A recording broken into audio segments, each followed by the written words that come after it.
So this is the Fender T-Bucket, the 300CE. You can see it's electric acoustic, nice finish. What is this? Black sunburst with like the orange and stuff. See, it's got a little 9-volt battery and the plug right there.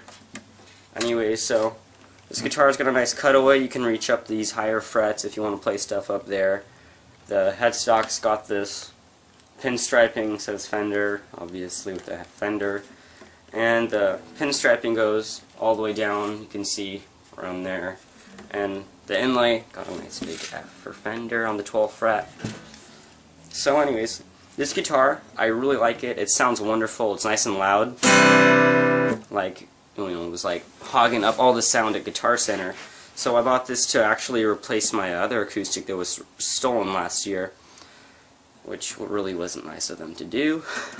So I was looking around for a guitar, $200 to $300 range, and this one seemed perfect. It was $300, and it really blew all the other guitars out of the water in the same price range.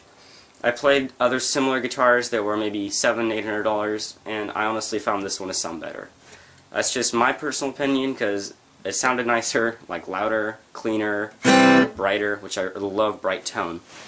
Anyways, this guitar has a solid mahogany top, so it's actually got a bit of weight to it, and it's pretty solidly built.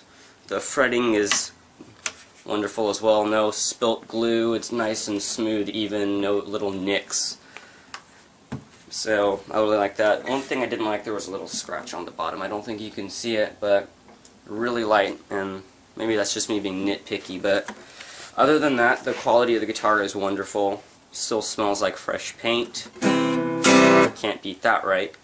So anyways, the neck on this guitar is fairly thin for an acoustic, almost like an electric guitar neck, which I love. The action's fairly low, which I also love on an acoustic, because I'm tired of having to like build up my hand trying to play an acoustic guitar when you can't do a bar chord because the frets are, or the action's so high. It's got these nice standard Fender tuners. Hasn't gone out of tune yet. Had it for one day.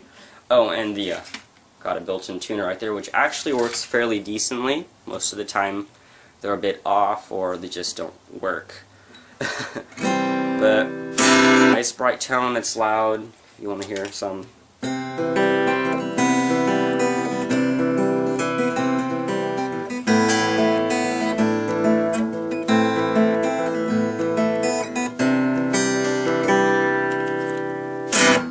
Being a Sublime fan, of course, I'm going to play some Sublime somewhere in this video.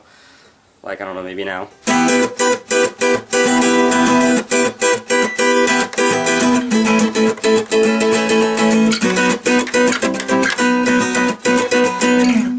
So, it sounds pretty good for reggae stuff as well, which is a majority of what I play, but if you want to play, like, I don't know, grunge, rock, whatever, like, say some Nirvana.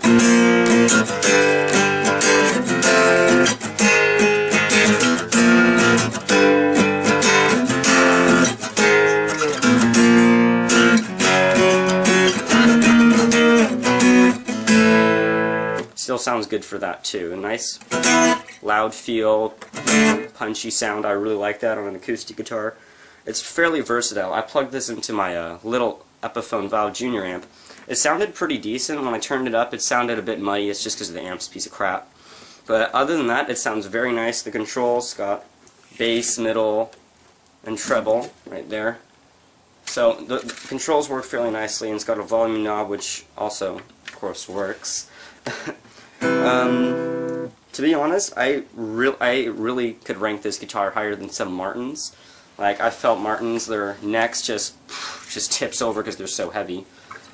But this guitar, fairly well balanced, doesn't really want to tip to either side all that much like others I've played. And overall, I really like this guitar, and I'd recommend it to anyone if you're a beginner, intermediate, or even advanced player just wanting to play on stage or something. So I basically rate this fairly high. Yeah.